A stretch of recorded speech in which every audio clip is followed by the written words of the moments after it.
Udara pagi di Bandung selalu punya cara menenangkan hati siapapun yang terjaga lebih awal. Embun masih menempel di ujung dedaunan. Aroma kopi dari warung depan rumah bercampur dengan wangi roti panggang dari dapur tetangga. Di sebuah rumah kecil bergaya minimalis di daerah Dago, seorang wanita muda berdiri di depan cermin. Rambutnya yang hitam bergelombang terurai rapi. Wajahnya memancarkan semangat sekaligus sedikit kegelisahan. Dialah Rania Prameswari, 25 tahun. Seorang desainer butik yang tengah menyiapkan pernikahan impiannya. Sudah hampir 2 tahun ia menjalin hubungan dengan Arman Pradipta. Kekasihnya sejak kuliah. Pria itu tinggi, berwajah teduh, dan punya suara lembut yang selalu membuat Rania merasa aman. Dalam mata keluarga dan teman-teman, hubungan mereka adalah gambaran cinta sempurna. Tanpa pertengkaran besar, tanpa drama berlebihan. Semua orang iri pada cara Arman memperlakukan Rania. Ia sopan, perhatian, dan selalu terlihat sabar. Tak ada yang tahu di balik keteduhan itu ada sesuatu yang lebih gelap yang masih tertutup rapat. Pagi itu, Rania bersiap menuju butik miliknya di Jalan Progo. Ia mengecek satu persatu kain yang tergantung, memastikan pesanan pelanggan beres sebelum tenggat waktu. Meski butik sudah memiliki beberapa karyawan, Rania tetap memilih turun langsung. Apalagi menjelang hari pernikahannya, ia ingin semua berjalan sempurna. Gaun, undangan, dekorasi, bahkan warna bunga di meja tamu. Sambil menata pita di sebuah gaun putih pesanan klien, pikirannya melayang ke tanggal 14 Mei. Hari di mana ia akan menjadi istri Arman. Rasanya seperti mimpi. Mereka sudah menyiapkan segalanya. Gedung, undangan, rencana bulan madu ke Bali. Bahkan keluarga mereka sudah beberapa kali bertemu dan tampak begitu akrab. Semua terlihat seperti kisah cinta yang dirancang oleh takdir. Sore harinya Arman datang menjemput Rania ke butik. Pria itu mengenakan kemeja biru muda dengan aroma parfum khasnya yang menenangkan. Rania tersenyum kecil ketika melihatnya. "Capek banget ya hari ini?" tanya Arman sambil membuka pintu mobil. "Lumayan, banyak yang harus disiapin," jawab Rania pelan. Menatap jemarinya yang sedikit kotor karena benang dan jarum. "Makanya aku bilang, jangan kerja terlalu keras. Kamu itu calon pengantin, bukan buruh konveksi." Selorohnya disertai senyum kecil. Rania tertawa ringan. "Kalau semua aku serahin ke orang lain, nanti malah nggak sesuai harapan." Mereka melaju di jalanan Bandung yang mulai padat menjelang senja. Dari jendela mobil, lampu-lampu toko mulai menyala. Rania menatap keluar sambil memikirkan hal-hal kecil yang masih belum selesai. Fitting gaun, souvenir, dan catering. Di tengah kesibukan itu, Arman menggenggam tangannya erat. Sentuhan itu hangat, tapi entah kenapa kadang terasa terlalu kuat, seperti genggaman yang enggan dilepaskan. "Rania," ujar Arman tiba-tiba, suaranya pelan namun tegas. "Setelah menikah, aku nggak mau kamu terlalu sibuk di butik lagi. Aku pengen kamu istirahat, fokus di rumah. Kamu tahu kan, aku bisa biayain semuanya." Rania menatapnya agak ragu. "Aku senang kerja, Man. Lagi pula butik itu impian aku." Arman tersenyum tipis, tapi matanya terlihat tidak sepenuhnya lembut. "Aku tahu, tapi kamu juga harus tahu batasnya. Aku nggak mau kamu kecapekan." Nada itu terdengar seperti perhatian, tapi di telinga Rania ada nada perintah yang sama. Ia memilih diam. Dalam hatinya, ia meyakinkan diri bahwa Arman hanya terlalu sayang. Cinta kadang memang begitu, posesif yang dibungkus perhatian. Malamnya, setelah makan malam bersama keluarga, Rania duduk di balkon kamarnya. Angin malam membawa aroma tanah basah dan suara serangga. Ia menatap langit, membayangkan dirinya berjalan di pelaminan dengan gaun putih. Disambut senyum Arman di ujung altar, hatinya hangat. Meski ada sesuatu di dadanya yang terasa aneh, entah kenapa, setiap kali memikirkan pernikahan itu, ada rasa cemas kecil yang muncul begitu saja. Seolah sesuatu sedang menunggu di balik bayangan bahagianya. Hari berganti cepat, persiapan semakin intens. Arman semakin sering datang ke rumah, membantu keperluan kecil seperti mengecek lokasi gedung dan memesan dekorasi. Ibu Rania begitu menyukai Arman. Ia sering memuji betapa tenangnya pria itu. "Jarang loh laki-laki setenang dia, Nak. Cocok banget buat kamu," katanya sambil menepuk bahu Rania. Dan setiap kali mendengar pujian itu, Rania hanya bisa tersenyum. Ia memang merasa beruntung. Dalam pikirannya, Arman adalah sosok ideal. dewasa, sabar, dan penuh kasih. Namun di balik semua kesibukan itu, ada momen kecil yang mengganggu pikirannya. Pernah suatu kali, saat Rania sedang menjawab telepon dari pelanggan laki-laki, Arman mendadak merebut ponselnya dan mematikan panggilan. "Kamu nggak perlu terlalu ramah sama pelanggan kayak gitu," katanya dingin. Wajahnya datar, tapi matanya menatap tajam. Rania sempat terdiam, lalu tersenyum canggung. "Itu cuma klien butik, man. Aku tahu, tapi tetap aja aku nggak suka." Sejak itu, setiap kali ponselnya berdering, Rania selalu merasa was-was kalau Arman ada di dekatnya. Waktu terus berjalan, tanggal pernikahan makin dekat. Di rumah keluarga Rania, suasana makin sibuk. Penjahit, dekorator, fotografer datang silih berganti. Semua tampak bahagia, dan Arman pun semakin sering menghabiskan waktu di sana. Ia tampak begitu manis, membantu ayah Rania memasang lampu taman, membawakan teh untuk ibu Rania, dan selalu tersenyum sopan setiap kali diajak bicara. Tidak ada yang aneh, tidak ada yang curiga, semua hanya melihat kesempurnaan. Hingga malam itu tiba, malam ketika Arman secara resmi melamar Rania di hadapan keluarganya. Suasana ruang tamu hangat oleh cahaya lampu gantung dan aroma bunga melati. Arman duduk di depan ayah Rania dengan nada suara tenang tapi bergetar oleh emosi. "Pak, Bu," katanya sambil menatap mereka bergantian, "saya datang malam ini untuk memohon izin.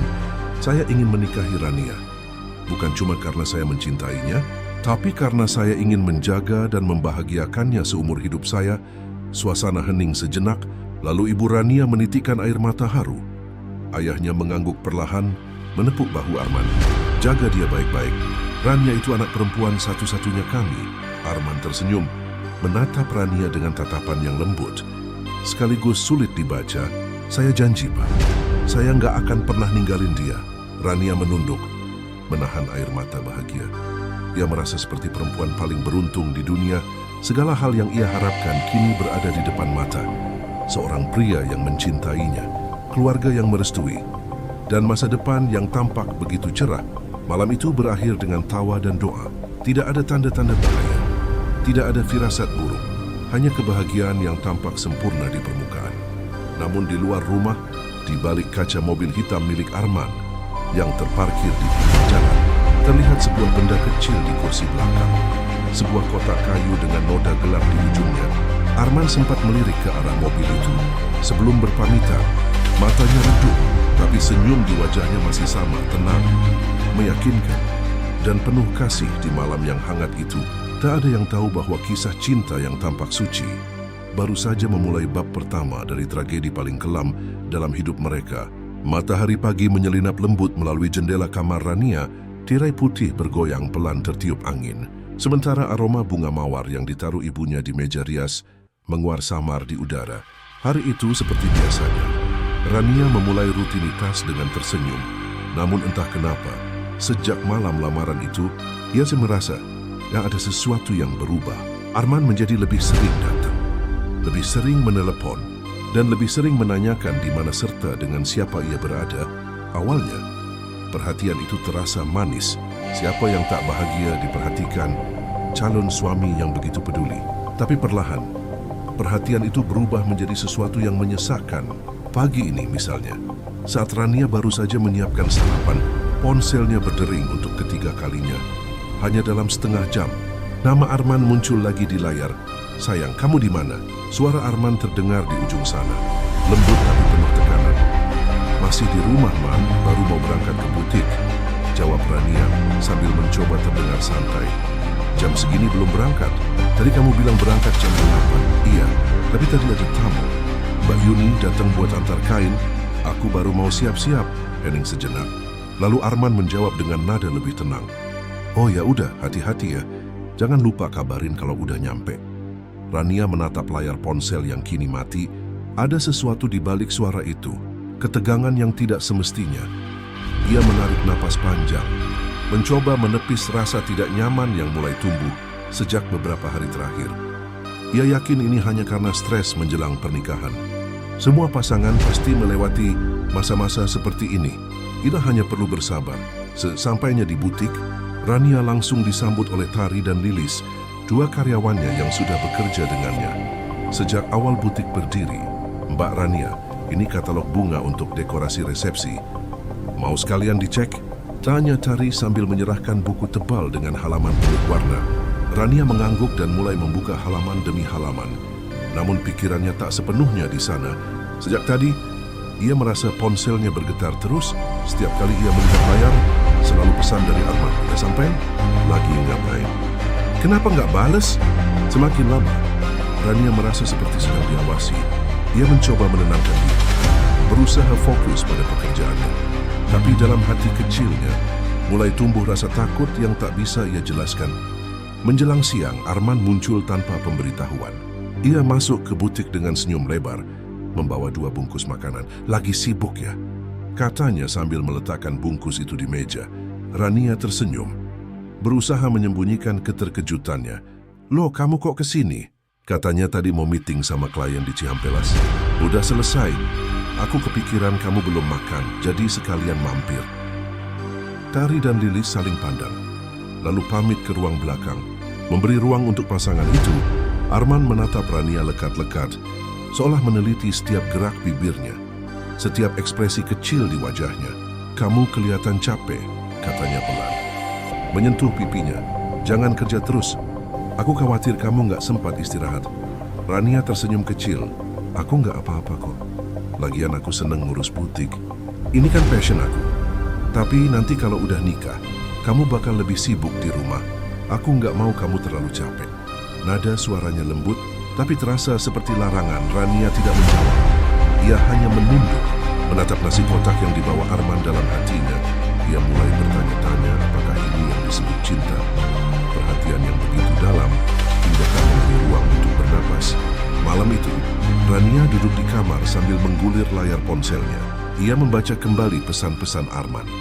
Yang jumlahnya sudah puluhan, ada pesan yang panjang, berisi kalimat sayang dan janji, tapi ada pula yang pendek dan terasa seperti peringatan. Kamu jangan keluar malam ya. Aku nggak suka. Kamu nggak perlu balas chat cowok lain ya. Aku cuma pengen tahu kamu aman.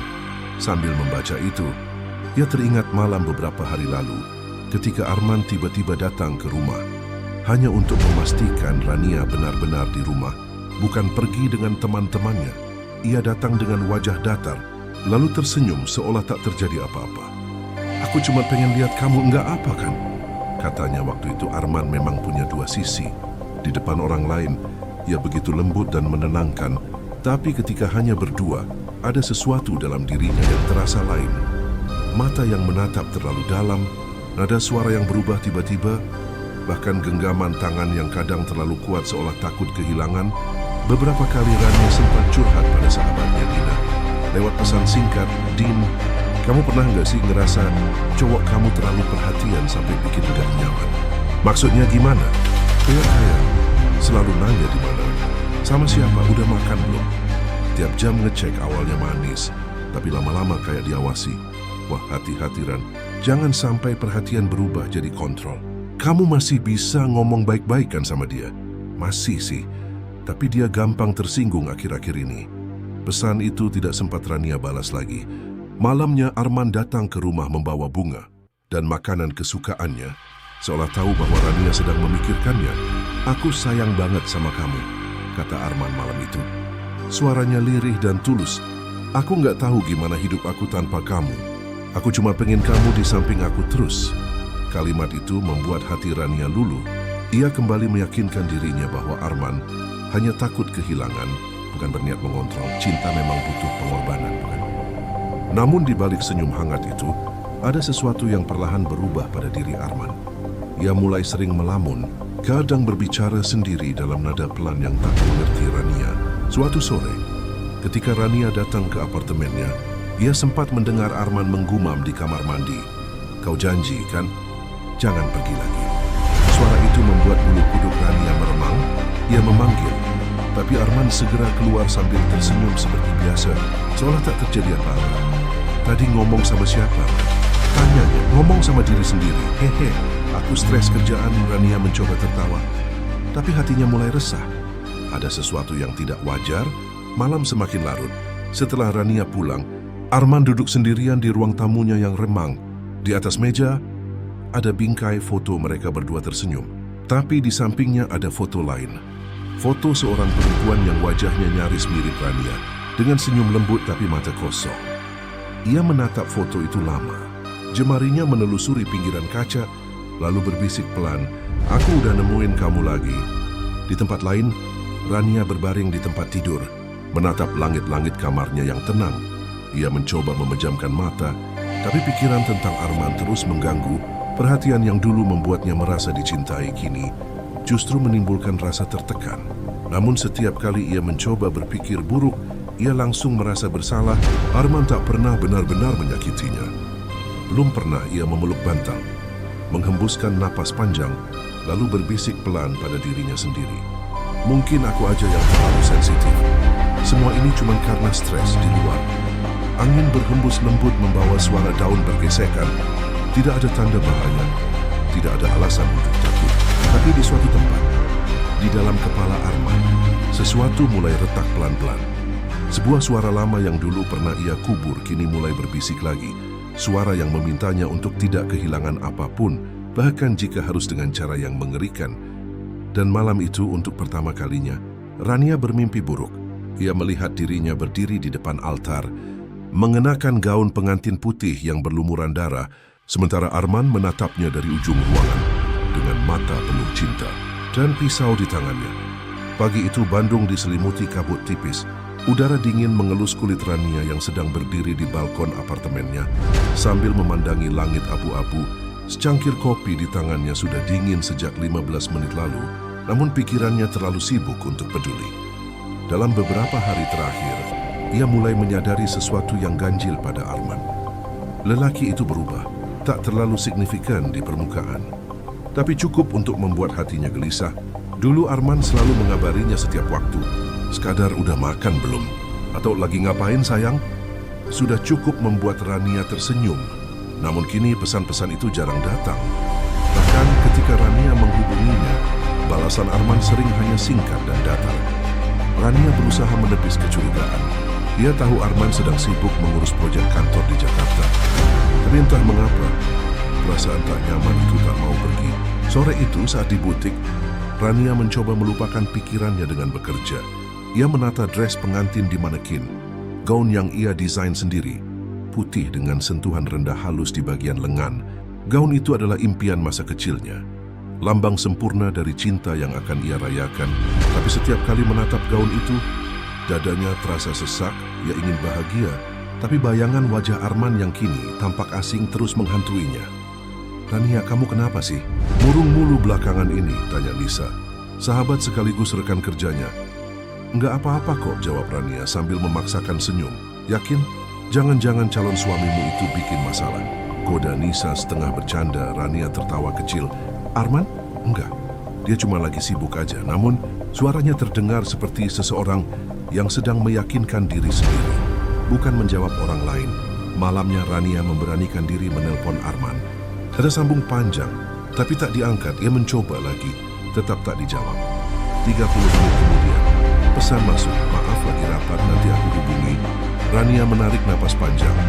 Dia menatap layar ponsel itu lama, sebelum akhirnya menaruhnya di meja.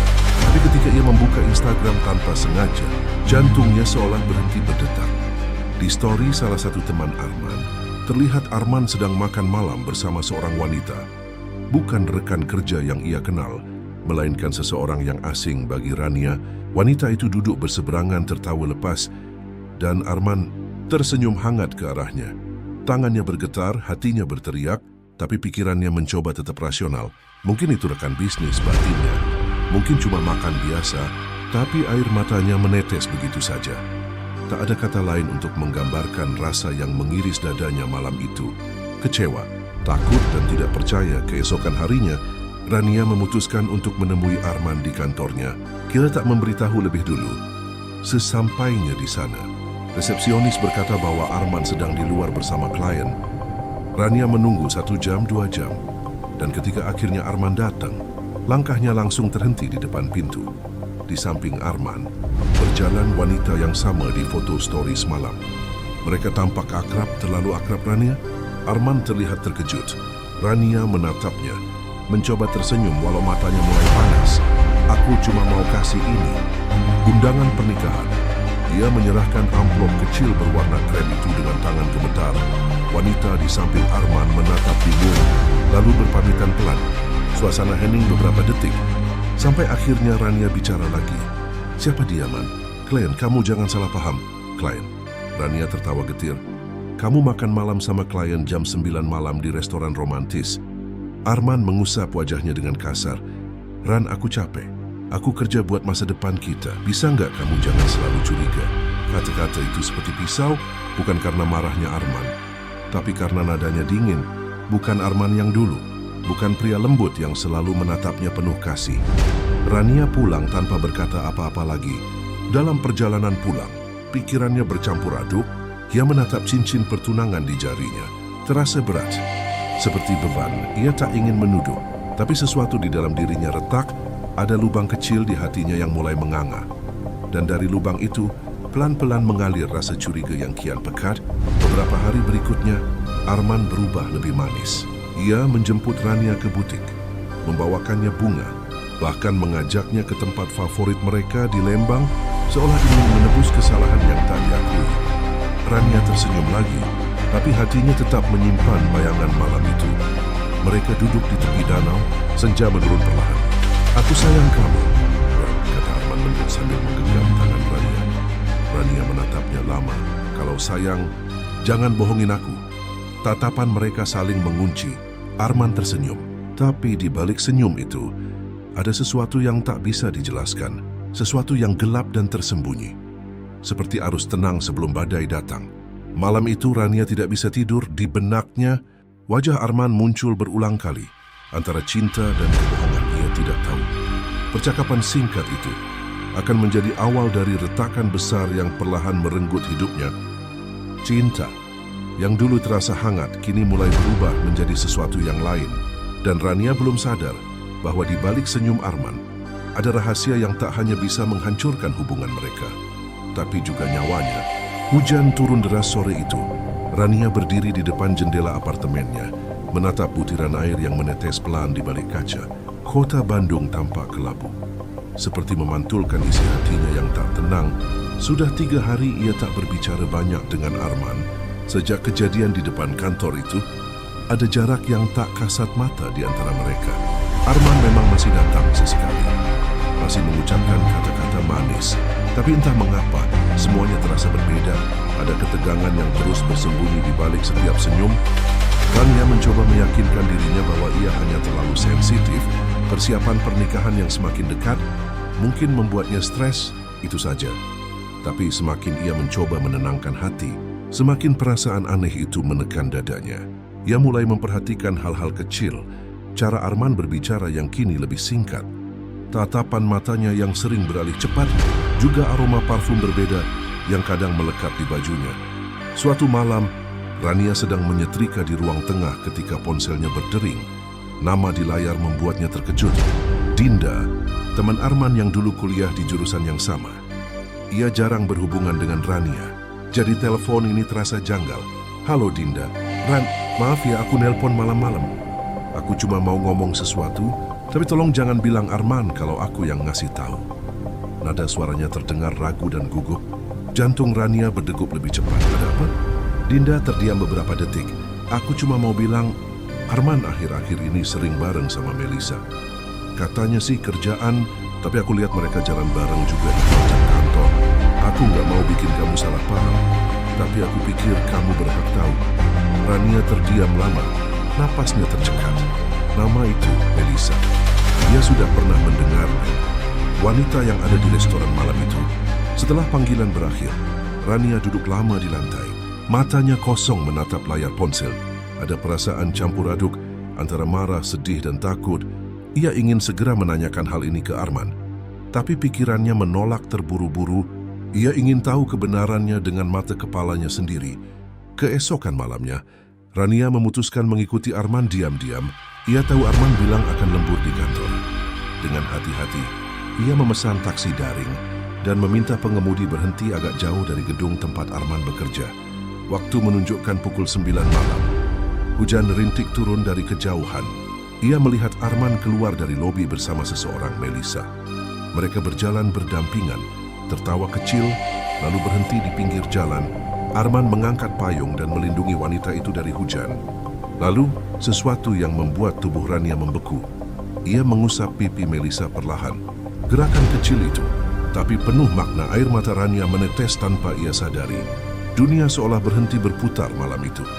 Ia ingin berteriak, ingin berlari dan memaki Arman sepuasnya. Tapi tubuhnya tak sanggup. Hanya berdiri di bawah pohon, menggigil, menonton sendiri hancurnya cinta yang ia banggakan selama ini. Begitu kembali ke apartemen, Rania menangis sejadi-jadinya. Semua kenangan indah berkelebat di kepalanya. Arman yang dulu begitu sabar, Arman yang berjanji akan selalu melindunginya, Arman yang berlutut melamarnya di depan keluarga besar, semuanya terasa seperti kebohongan yang disamarkan dengan cinta. Keesokan harinya, Arman datang seperti biasa, membawa bunga, mencium pipinya seolah tak ada yang terjadi, tapi Rania menatapnya dengan dingin. "Kemarin kamu lembur?" tanya Rania tenang. "Iya, sampai malam, di kantor." Arman menatapnya sebentar. "Iya, di kantor." Rania tersenyum tipis. "Kamu yakin gak salah ingat?" Tatapan Arman berubah tegang. "Maksud kamu apa?" Rania menahan air mata yang hampir jatuh. "Aku lihat kamu man sama perempuan itu, Melisa Henning." Suara jam dinding terdengar lebih keras dari biasanya. Arman menunduk beberapa detik sebelum akhirnya berdiri mendekat. "Kamu ngikutin aku?" Suaranya rendah, dingin. "Aku cuma pengen tahu kebenarannya," jawab Rania, pelan tapi tegas. Arman menghela napas kasar, lalu tiba-tiba menatapnya dengan tatapan tajam yang belum pernah Rania lihat sebelumnya. "Kamu tuh nggak percaya sama aku ya? Semua yang aku lakuin buat kita. Tapi kamu malah nuduh-nuduh." Rania terdiam gemetar. Tapi sebelum ia sempat menjawab, Arman membanting bunga yang dibawanya ke meja. Kelopak-kelopak mawar berhamburan di lantai. Lalu secepat datangnya amarah itu, wajah Arman melunak. Ia mendekat memeluk Rania. "Maaf, aku cuma capek. Aku stres kerjaan dan persiapan nikah," katanya lirih. "Aku nggak bermaksud marah. Aku cuma pengen semuanya cepat selesai." Rania tak membalas pelukannya. Ia hanya berdiri kaku, membiarkan tubuhnya dipeluk lelaki yang kini terasa asing. Di dalam hatinya, ada perasaan takut yang belum pernah ia rasakan sebelumnya. Tatapan mata Arman barusan, ada sesuatu yang gelap di sana. Malam itu, saat Arman pergi, Rania duduk di tepi ranjang sambil menatap cincin di jarinya. Ia tak tahu apakah ia masih ingin melanjutkan pernikahan ini. Tapi bagian dari dirinya, entah karena cinta atau karena ketakutan, memilih untuk diam. Di luar hujan kembali turun deras. Suara rintiknya memantul di jendela. Seperti bisikan yang mengingatkan bahwa badai sebenarnya belum datang. Baru permulaan dan Rania belum tahu. Dari cinta yang retak itu, sesuatu yang jauh lebih kelam sedang menunggunya. Pagi di Bandung terasa dingin dan murung. Udara basah sisa hujan semalam menyelimuti apartemen kecil Rania, membawa aroma tanah yang menusuk hidung. Di meja makan, 2 cangkir kopi masih mengepulkan asap, tapi tak satu pun disentuh. Rania duduk di kursi, menatap kosong ke arah jendela, memikirkan kejadian malam sebelumnya.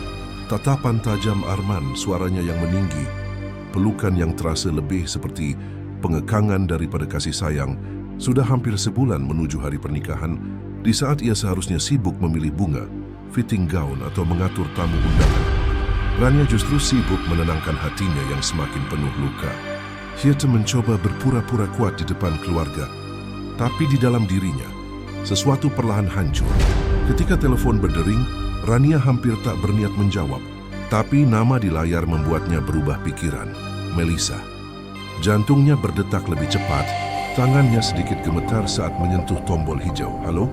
Rania, maaf banget aku nelpon kamu." Suara perempuan di seberang terdengar lembut, agak bergetar. "Aku tahu kamu pasti nggak suka dengar suaraku, tapi aku harus ngomong sesuatu." Rania terdiam, suaranya menahan dingin. "Ada apa, Melisa?" "Ini soal Arman."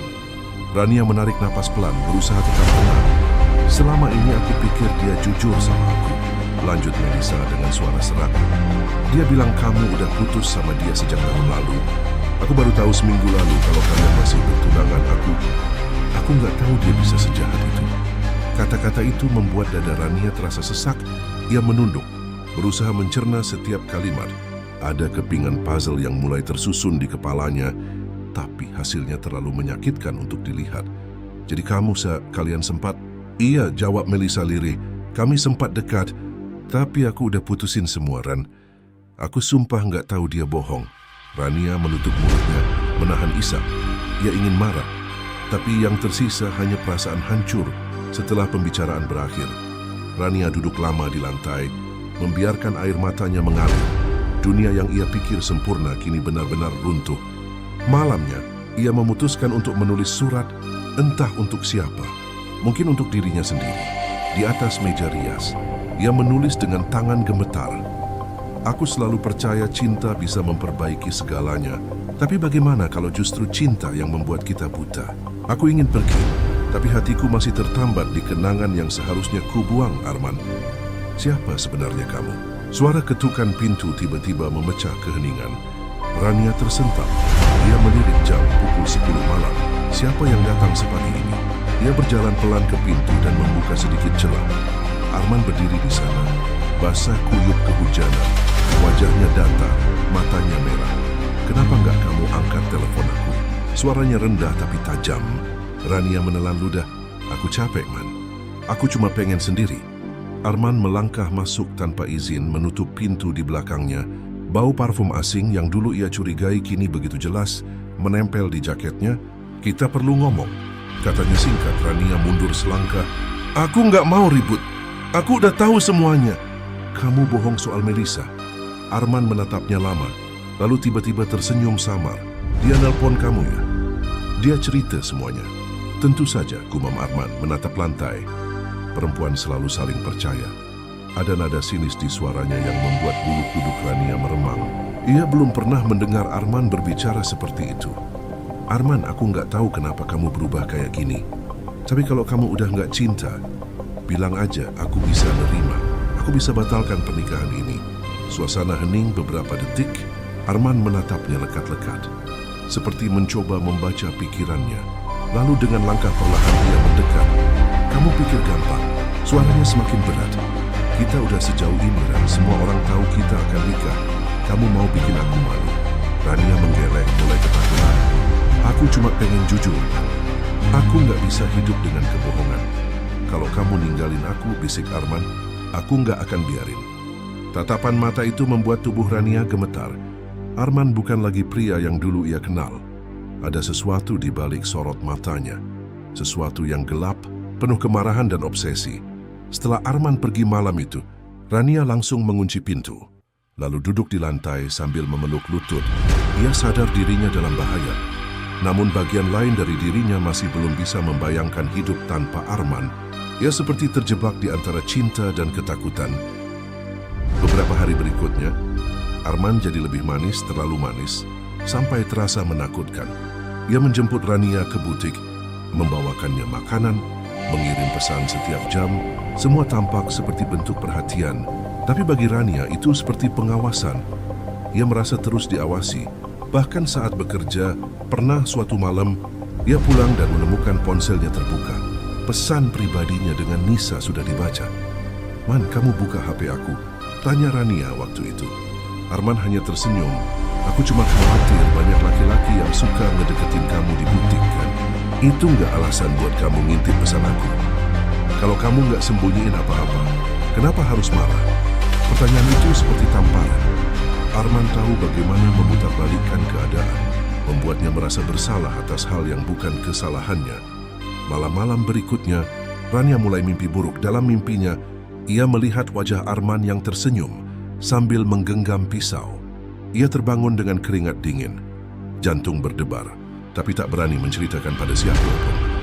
Hingga suatu pagi, Nisa datang ke butik dengan wajah cemas. Ran, aku harus kasih tahu sesuatu, katanya sambil menatap kanan kiri. Temanku kerja di tempat Arman. Dia bilang Arman tuh sering nyari tahu tentang kamu. Dia sampai nanya ke siapapun, kamu lagi di mana, sama siapa. Katanya dia takut kamu selingkuh. Rania membeku. Dia ngomong begitu. Iya, tapi yang aneh dia juga sering ngeluh. Katanya kamu berubah, kamu dingin. Dia takut kamu ninggalin dia. Kata-kata itu menegaskan sesuatu dalam kepala Rania. Arman sedang kehilangan kendali. Dan ketika seseorang seperti Arman kehilangan kendali, cinta bisa berubah menjadi bahaya. Malam itu, Rania menatap dirinya di cermin. Wajahnya pucat, matanya sembab. Ia tahu harus mengambil keputusan, tapi sebelum sempat memikirkan langkah selanjutnya, ponselnya bergetar. Pesan dari Arman. Aku tahu kamu berencana menjauh dari aku. Jangan coba-coba. Aku nggak akan biarin kamu pergi. Rania menjatuhkan ponsel itu. Untuk pertama kalinya, ia merasa cinta yang dulu ia anggap rumah kini berubah menjadi penjara. Dan entah bagaimana ia tahu, sesuatu yang mengerikan sedang menunggu di ujung kisah mereka. Langit Bandung malam itu tampak muram. Awan pekat menggantung, seolah menahan sesuatu yang akan pecah kapan saja. Rania menatap keluar jendela. Kedua tangannya menggenggam cangkir teh yang sejak tadi tak disentuh. Di luar suara petir bergemuruh pelan, disusul kilatan cahaya yang menembus tirai. Ia berusaha tenang, tapi jantungnya terus berdetak cepat. Pesan dari Arman siang tadi masih berputar di kepalanya. Aku tahu kamu berencana menjauh dari aku. Jangan coba-coba. Aku nggak akan biarin kamu pergi. Ran, pesan itu pendek, tapi cukup untuk membuatnya tak bisa tidur. Sudah beberapa hari ini Rania merasa diawasi. Saat berangkat kerja, selalu ada motor hitam berhenti tak jauh dari butik. Saat ia pulang, langkah seseorang sering terdengar samar mengikuti di belakang. Dan setiap kali menoleh, tak pernah ada siapapun. Rania sudah mencoba menghubungi Arman, bukan untuk menemuinya, tapi untuk meminta penjelasan. Namun panggilannya tak pernah dijawab. Kadang malah dibalas dengan pesan yang membuatnya makin takut. Kamu nggak usah khawatir, aku tahu semua yang kamu lakuin. Puncaknya terjadi malam itu, sekitar pukul 9, ketika Rania sedang beres-beres di butik sendirian. Nisa sudah pulang duluan karena sakit kepala, jadi hanya Rania yang tersisa.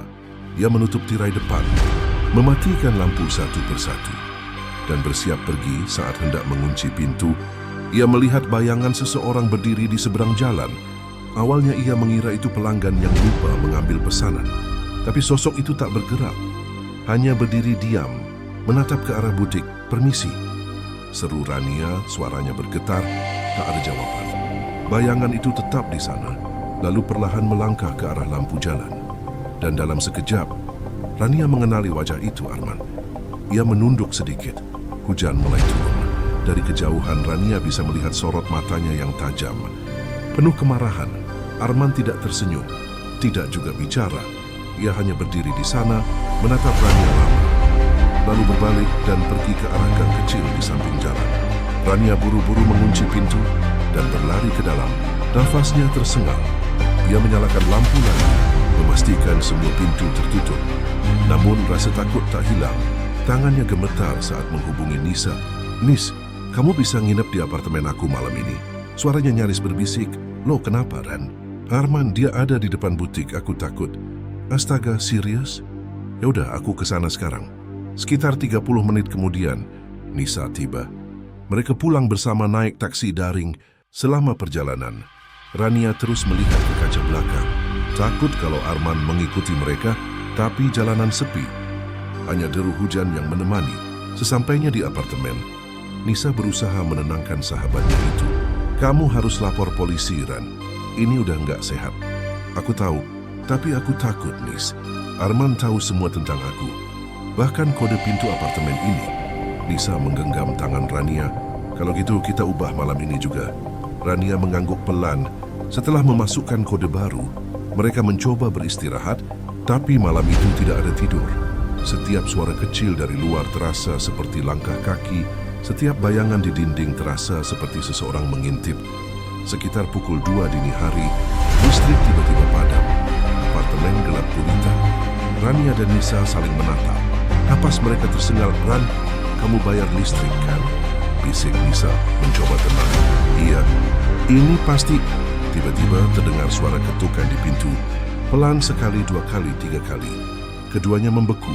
Rania menutup mulutnya agar tidak berteriak. Detik berikutnya suara itu berhenti. Dak, tapi kemudian terdengar bunyi lain. Gagang pintu yang digoyang perlahan, seperti seseorang mencoba membukanya. Nisa langsung meraih ponselnya, menyalakan senter dan berbisik, kita masuk kamar.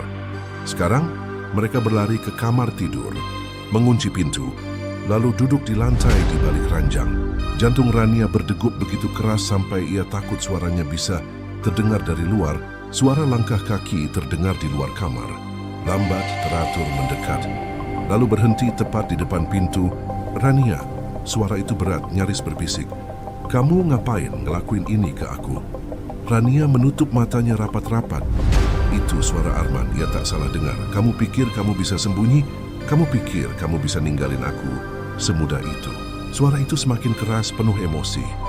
Gagang pintu bergoyang lagi. Kali ini lebih kuat. Nisa menahan tangis. "Aku udah nelpon polisi, Ran," bisiknya. "Mereka lagi di jalan." Rania menatapnya tak percaya. Dia ingin berterima kasih, tapi tak sanggup bicara. Beberapa menit terasa seperti berjam-jam. Suara dari luar berhenti, lalu terdengar langkah menjauh. Tak lama kemudian, suara sirene samar terdengar dari kejauhan. Ketika polisi tiba, Arman sudah tak ada, hanya bekas lumpur di depan pintu dan jejak sepatu yang berakhir di tangga darurat. Polisi menyarankan Rania membuat laporan. Dan sementara tinggal di rumah keluarganya, malam itu juga, ia dan Nisa meninggalkan apartemen di mobil. Rania menatap keluar jendela, pikirannya kacau. "Aku nggak kenal dia lagi." "Nis," katanya lirih, "dia bukan Arman yang dulu."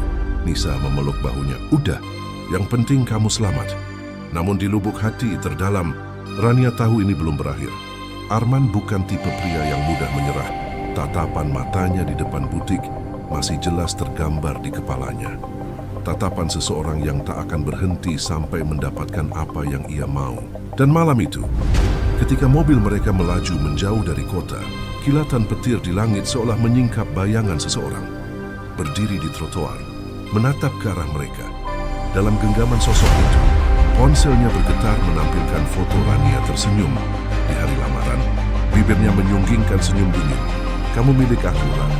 Selamanya malam itu turun hujan deras. Arman duduk di ruang tamu kontrakannya, menatap kosong ke arah jendela yang berembun. Di atas meja, 2 gelas kopi sudah dingin. Salah satunya masih utuh, milik Rania. Suara hujan seolah menelan segala yang tersisa dari kewarasan Arman. Ia menggenggam ponselnya erat-erat, menatap pesan terakhir dari Rania yang belum sempat ia balas. Pesan itu sederhana, tapi baginya seperti pisau tajam yang menembus dada. "Kita perlu bicara, Arman. Aku tahu semuanya. Aku nggak bisa pura-pura lagi." Kata-kata itu terus berputar di kepalanya. Sejak malam sebelumnya, pikirannya tidak tenang. Ia tahu Rania menemukan sesuatu. Sesuatu yang tidak seharusnya diketahui siapapun. Ia mencoba menenangkan diri dengan segelas minuman. Tapi rasa cemas dan amarah bercampur menjadi satu, membuat dadanya sesak. Dalam pikirannya, satu suara terus berbisik. Kalau dia bicara, semuanya selesai. Beberapa jam kemudian, suara ketukan pelan terdengar di pintu. Arman terlonjak. Ia tahu siapa itu. Nafasnya tercekat saat membuka pintu. Di hadapannya berdiri Rania dengan payung basah dan wajah penuh kesedihan. Rambutnya menempel di pipi. Matanya bengkak seperti habis menangis. Dia menatap Arman dengan pandangan yang tak lagi lembut, tapi penuh kecewa. "Arman, aku minta penjelasan," ucapnya lirih. Arman berusaha menenangkan diri, tapi tangannya gemetar. "Tentang apa, sayang?" "Jangan panggil aku sayang," potong Rania cepat. "Aku tahu kamu pernah membunuh seseorang. Aku tahu semuanya." Man, ucapan itu menghantam keras seperti palu. Arman terdiam, tubuhnya menegang. Matanya melebar. "Dari mana kamu tahu itu?" "Aku nemuin file di laptopmu, foto, dokumen, bahkan rekaman suara." Rania menarik napas berat. "Aku nggak mau percaya, tapi semuanya jelas." "Siapa perempuan itu, Man?" "Mantan kamu. Yang hilang itu." Arman menatapnya tanpa berkedip. Hujan di luar semakin deras, petir menyambar, seolah langit ikut menjerit. Dalam kepalanya ia ingin menyangkal, tapi wajah Rania terlalu jujur untuk dibohongi. Gadis itu menggigil, tapi masih berani menatapnya lurus. "Aku akan laporin kamu ke polisi, Man. Aku nggak bisa hidup dengan orang seperti kamu." Kalimat itu adalah pemantik dari neraka. Sesuatu di dalam diri Arman meledak. Ia berteriak, memukul meja, gelas jatuh pecah berantakan. "Kamu nggak paham, Rania. Aku ngelakuin itu buat kita. Dia yang mau ngancurin hubungan kita." Rania mundur ketakutan. Nggak ada yang bisa dibenarkan dari membunuh seseorang. Suaranya bergetar. Ia mencoba mengambil ponsel dari tas, mungkin hendak menelepon seseorang. Tapi Arman lebih cepat. Ia menarik lengan Rania dengan keras. membuat gadis itu menjerit kesakitan. "Jangan bikin aku kehilangan kamu lagi, Rania. Aku cuma punya kamu." Arman meraung, matanya merah penuh air, tapi genggamannya bukan lagi genggaman cinta. Itu genggaman seorang yang dikuasai obsesi. Rania berusaha melawan, menampar pipinya, berteriak minta tolong. Tapi suara hujan menelan segalanya. Dalam kekacauan itu, Arman kehilangan kendali. Ia menutup mulut Rania dengan tangannya, mendorong tubuhnya ke lantai. Suara sesuatu yang keras terdengar. Kepala Rania membentur sisi meja. Sunyi, Rania terbaring diam. Matanya terbuka menatap kosong. Hujan masih turun, tapi kini terasa seperti tangisan langit. Arman membeku. Dunia di sekitarnya berhenti berputar. Ia berlutut, mengguncang tubuh Rania, memanggil-manggil namanya dengan suara serak. "Rania, kah sayang, bangun. Ini nggak sengaja, Kin. Aku nggak bermaksud." Namun tubuh itu tak lagi bergerak. Darah mengalir dari pelipisnya, perlahan membentuk genangan di lantai. Tangan Arman bergetar saat menyentuh pipi gadis itu. Kulitnya mulai dingin. Detik itu juga kesadarannya runtuh. Ia menatap tangannya yang kini berlumur darah, dan suara dalam kepalanya kembali berbisik. "Kamu sudah membunuhnya. Kamu harus sembunyikan ini seperti dulu." Malam itu menjadi malam terpanjang dalam hidup Arman. Ia duduk di samping jasad Rania selama berjam-jam, menangis tertawa, lalu kembali menangis. Rasa cinta berubah menjadi rasa takut, lalu menjadi kegilaan. Dalam pikirannya hanya ada satu hal: tidak boleh ada yang tahu. Sekitar dini hari, ia bangkit dengan tubuh lemas. Ia menyeret jasad Rania ke kamar mandi. Wajahnya tanpa ekspresi, air masih menetes dari rambutnya yang basah. Dengan dingin dan keputusasaan yang samar, ia membuka kotak perkakas di bawah wastafel. Tangannya bergetar, matanya sembab. Ia tahu apa yang akan ia lakukan, tapi tak ada jalan lain di pikirannya. "Maafkan aku, Rania. Aku cuman gak mau kehilangan kamu," bisiknya lirih. Suara logam bergesekan dengan ubin.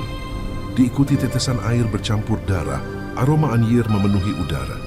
Hujan di luar tetap turun, menutupi suara-suara yang tak seharusnya terdengar. Saat fajar tiba, kontrakan itu sunyi, tak ada tanda kehidupan. Hanya samar bayangan lelaki yang duduk di lantai kamar mandi, menatap kedua tangannya yang berlumuran darah dan air mata. Dan di luar langit mulai memucat. Hari baru datang, tapi bagi Arman, hidupnya sudah berakhir di malam itu. Ia menatap cermin di depan wastafel, dan untuk sesaat, ia bersumpah melihat pantulan Rania tersenyum lembut dari balik kaca. Tapi senyum itu dingin, mengerikan dan penuh dendam. Sejak malam itu, dunia Arman berubah menjadi neraka. Tubuh Rania memang telah ia hilangkan dengan cara yang tak seharusnya. Tapi bayangan gadis itu seolah tak pernah pergi. Setiap kali ia menutup mata, ia melihat Rania duduk di pojok kamar mandi, masih memakai dres putih yang kini berlumur darah. Rambutnya menutupi separuh wajah, dan kulitnya yang pucat, seolah membisikkan satu kata yang tak bisa ia dengar dengan jelas. Hari-hari berikutnya terasa seperti mimpi buruk yang tak berakhir. Arman mencoba melanjutkan hidupnya seolah tak terjadi apa-apa. Ia tetap berangkat kerja, menyapa tetangga dengan senyum dipaksakan. Bahkan sesekali mengirim pesan ke grup keluarga Rania, seolah sedang membantu mencari keberadaannya. Tapi malam selalu datang membawa ketakutan. Pada malam keempat setelah kejadian itu, Arman mulai mendengar suara air menetes dari kamar mandi. Padahal ia yakin keran sudah tertutup rapat saat diperiksa. Tak ada apapun di sana. Namun di cermin yang berembun, ia melihat tulisan samar seperti goresan jari. "Aku di sini." Arman terlonjak mundur, hampir terpeleset. Ia menghapus tulisan itu dengan panik, tapi semakin ia hapus, semakin jelas tulisan itu muncul kembali, seolah tergores dari balik kaca. Ia berlari keluar kamar mandi, menutup pintu keras-keras, dan duduk di lantai ruang tamu sambil memegangi kepala. Ini cuma halusinasi, cuma rasa bersalah. Bisiknya meyakinkan diri sendiri, tapi ketakutannya terlalu nyata. Malam berikutnya saat ia mencoba tidur, suara langkah kaki terdengar dari dapur. Pelan teratur, seperti seseorang berjalan tanpa alas kaki di atas lantai basah. Arman memegang pisau dapur, berjalan pelan menuju sumber suara. Lampu padam tiba-tiba membuat rumah itu tenggelam dalam gelap. Dia memanggil dengan suara gemetar, "Rania!" Tak ada jawaban. Tapi dari arah kulkas terdengar bunyi klik, seolah pintunya terbuka sendiri. Dalam gelap, Arman menyalakan senter ponselnya saat cahaya kecil itu menyorot lantai. Ia melihat jejak kaki basah yang menuju ke arah kamar mandi. Jejak itu bukan miliknya, terlalu kecil, terlalu rapi, dan mengarah ke pintu yang kini perlahan berderit terbuka. Ia terpaku. Udara tiba-tiba menjadi dingin menusuk. Dari dalam kamar mandi, suara lembut seorang wanita terdengar. Lirih namun jelas. Kau janji mau jagain aku selamanya kan, Man? Senter di tangannya bergetar. Sinarnya menyorot ke arah cermin. Di sana Rania berdiri, wajahnya pucat, matanya kosong, bibirnya sobek seolah menahan senyum. Darah masih menetes dari pelipisnya. Arman menjatuhkan ponsel dan berteriak histeris. Ketika ia menatap kembali, bayangan itu sudah hilang, tapi aroma anyir dan parfum mawar yang dulu sering dipakai Rania kini memenuhi ruangan. Arman berlari keluar rumah malam itu. Tak peduli hujan deras mengguyur, ia memutuskan tinggal di penginapan kecil di pinggir kota. Berharap bisa melupakan semuanya. Namun arwah tak mengenal jarak. Di kamar penginapan itu, ia mendengar suara lembut memanggil namanya dari arah kamar mandi. Dan setiap malam air di wastafel menetes tanpa sebab. Beberapa hari kemudian, tubuh Arman semakin kurus. Ia tak makan, tak tidur, matanya cekung, wajahnya pucat seperti mayat hidup. Saat bekerja pun, rekan-rekannya mulai mencium keanehan. Salah satu dari mereka, Dito, memergoki Arman berbicara sendiri di toilet kantor. Seolah sedang memohon ampun. Aku nggak sengaja. Begitu kalimat yang berulang keluar dari mulutnya, Dito melaporkan pada atasan bahwa Arman mungkin sedang depresi, tapi tak ada yang tahu kebenarannya. Malam itu, Arman kembali ke kontrakannya. Tempat yang seharusnya sudah ia tinggalkan untuk selamanya. Ia merasa tertarik kembali ke sana oleh sesuatu yang tak bisa dijelaskan. Pintu rumah itu terbuka sendiri. Lampu-lampunya menyala redup dan udara di dalam terasa lembab dan berat. Di ruang tamu, ia melihat gaun pengantin Rania tergantung di kursi. Gaun itu masih bersih, seolah baru disetrika, tapi meneteskan cairan merah dari bagian bawahnya. Arman mendekat perlahan. Lututnya gemetar. Ia menyentuh kain itu, dan dari balik lipatan gaun, sehelai rambut panjang basah menempel di tangannya. Rania, bisiknya lirih, air matanya menetes tanpa sadar. Aku nyesel. Aku beneran nyesel. Aku nggak mau gini. Aku cuma takut kehilangan kamu. Namun jawabannya datang dari udara dingin yang berembus, membawa suara berdesis tepat di telinganya. Sekarang kamu nggak akan kehilanganku lagi. Malam seketika, kegelapan menelan ruangan. Arman berteriak memanggil nama Rania, tapi yang ia dengar hanyalah suara air menetes dari kamar mandi. Pelan, terus-menerus, seperti detak waktu yang menandakan sesuatu yang tak bisa dihindari. Ia melangkah mundur, tapi punggungnya menyentuh sesuatu yang dingin dan lembek. Saat ia menoleh, wajah Rania hanya beberapa inci darinya, menatap dengan mata penuh darah. Bibirnya tersenyum bengkok. Sekarang giliran kamu, Man. Biar kita bisa selamanya, bisiknya pelan. Arman jatuh tersungkur, berteriak histeris. Tapi tak ada suara yang keluar. Tubuhnya membeku. Lalu semuanya gelap. Keesokan paginya, tetangga mendengar suara air terus mengalir dari dalam kontrakan Arman. Saat pintu didobrak, mereka menemukannya pingsan di lantai kamar mandi. Tubuhnya menggigil, wajahnya pucat, dan tangannya berlumur darah sendiri. Di cermin kamar mandi, tertulis dengan darah, belum selesai, dan entah bagaimana, gaun pengantin Rania kini tergantung di dinding kamar. Dengan noda merah yang lebih banyak dari sebelumnya, hujan turun lagi malam itu. Deras seperti malam ketika Rania meninggal. Udara di sekitar kontrakan Arman begitu dingin, menusuk hingga ke tulang. Setelah ditemukan pingsan oleh tetangga, Arman kini dalam keadaan seperti orang kehilangan akal. Ia menatap kosong ke arah dinding kamar rumah sakit jiwa tempatnya dirawat. Tubuhnya kurus, mata cekung, bibirnya pecah-pecah, namun bukan luka fisik yang membuatnya tampak hancur, tapi rasa takut yang tak pernah berhenti menghantui pikirannya. Perawat sering mendengarnya berbicara sendiri di malam hari. Mohon maaf pada sekelengkang tidak terlihat. Kadang-kadang ia tertawa kecil, kadang menangis terseduh-seduh. Setiap kali hujan turun, Arman berteriak histeris dan berusaha menutup telinganya, seperti ingin mengusir suara yang terus memanggil namanya dari kejauhan. Arman, kamu janji mau jagain aku, kan? Suara itu hanya ada di kepalanya. Tapi baginya terdengar begitu nyata. Pihak rumah sakit mencoba memberinya obat penenang, tapi efeknya hanya sementara. Setiap kali ia menutup mata, wajah Rania muncul, pucat, lembab dan berdarah, seolah baru diangkat dari dalam tanah. Tubuhnya terpotong-potong, tapi masih bisa bergerak, masih bisa tersenyum. Kadang, dalam mimpi buruk itu, Rania duduk di ranjangnya dengan nada lembut seperti dulu, menyisir rambutnya sambil berkata, "Kita bisa menikah sekarang, Man. Di dunia yang gak akan memisahkan kita." Arman akan terbangun sambil menjerit. Keringat dingin mengucur deras, tangannya bergetar. Ia tahu Rania tidak akan membiarkannya tenang. Ia tahu gadis itu menuntut sesuatu. Mungkin keadilan, mungkin balas dendam. Beberapa minggu kemudian, polisi akhirnya menemukan potongan tubuh Rania yang dikubur di hutan kecil belakang kontrakan Arman. Kasus itu sontak menjadi berita nasional. Semua orang yang mengenal mereka terkejut. Pasangan sempurna yang tampak bahagia itu ternyata menyimpan rahasia mengerikan. Keluarga Rania menangis histeris. Ibunya pingsan berkali-kali setiap kali berita disiarkan.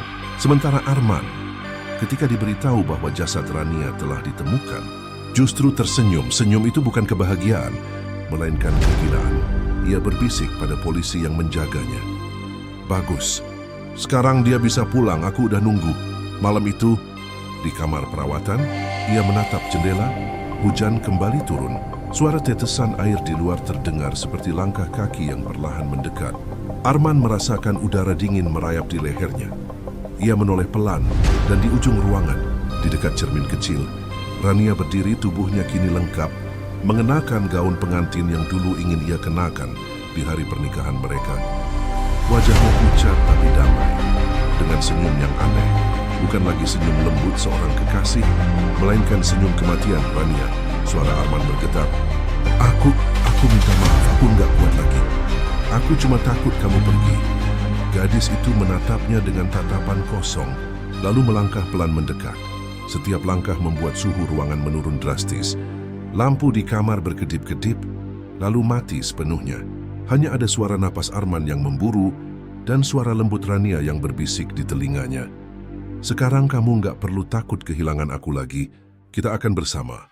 Selamanya. Jeritan panjang memecah keheningan malam. Perawat yang berjaga berlari menuju kamar Arman, namun pintu terkunci dari dalam.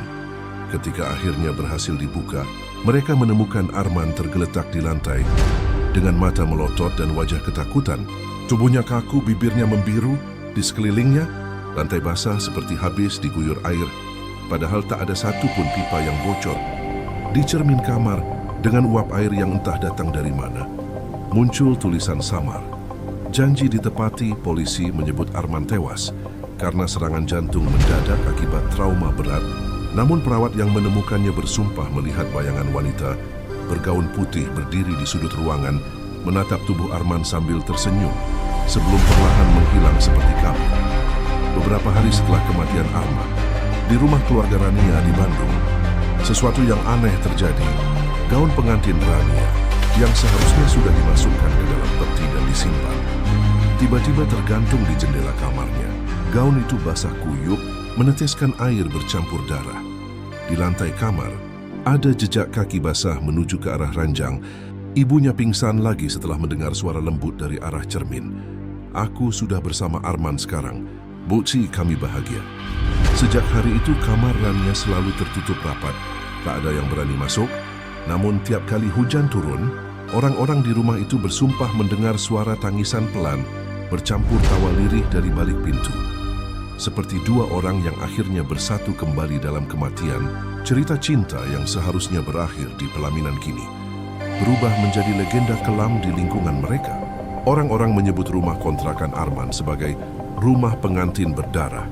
Setiap penghuni baru yang mencoba tinggal di sana selalu pergi dalam hitungan hari. Mereka mengaku mendengar langkah kaki basah di malam hari, bau bunga mawar busuk, dan kadang suara wanita berbisik, "Sudah siapkah kau menikah denganku?"